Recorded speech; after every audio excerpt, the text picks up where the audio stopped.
lot of tunings. That's okay. Because sometimes you would hear different intervals coming at you. And of course, some of the problems with tuning is where you get a lot of drone notes sometimes. But Joni Mitchell wrote in very interesting tunings. And I can remember too, Jimmy Page and Plant talking about tuning their guitar to the river. And What? yeah. But, it really was interesting what you could get out of some of those tunings. And I think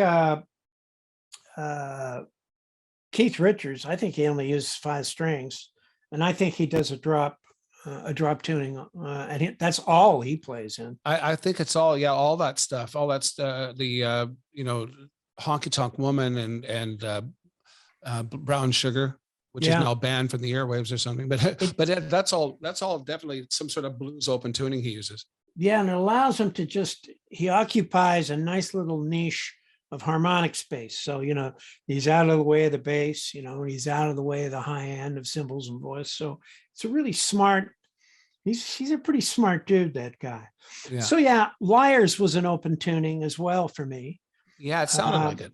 So that's the D's down to an E, and probably the A down to a G, if I recall. So that's da da da da da is just nice and wide open in that tuning.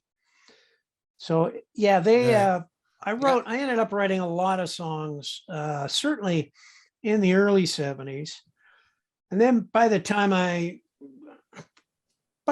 we got into maybe the mid 80s, I was done with tunings. They annoyed me.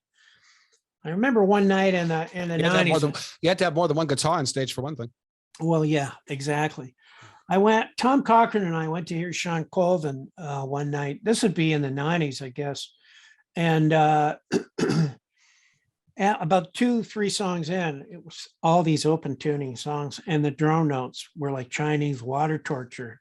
I said, "Are you done with your open tuning phase?" He said, "Yeah, man." So we left and went down the street to listen. It was not a nice night. We went down to hear Chrissy Hine and the New Pretenders, which were all these young guys she had in the band. As she was trying to, she looked sort of like a school marm with some kids out on a field trip. It just didn't quite make sense. But it was such a youth-concentric or youth-centered audience that she was going for, and she was playing it was an awful bar in Toronto somewhere, and we just thought there was no dignity there, so we left. It wasn't a good night out. Hey, thanks for joining us. Check out our other vignettes and full episodes from a wide variety of guests for more great content. Please like, share, and subscribe, and become a member at socialenergypresents.com to access premium content and earn valuable energy points just for watching.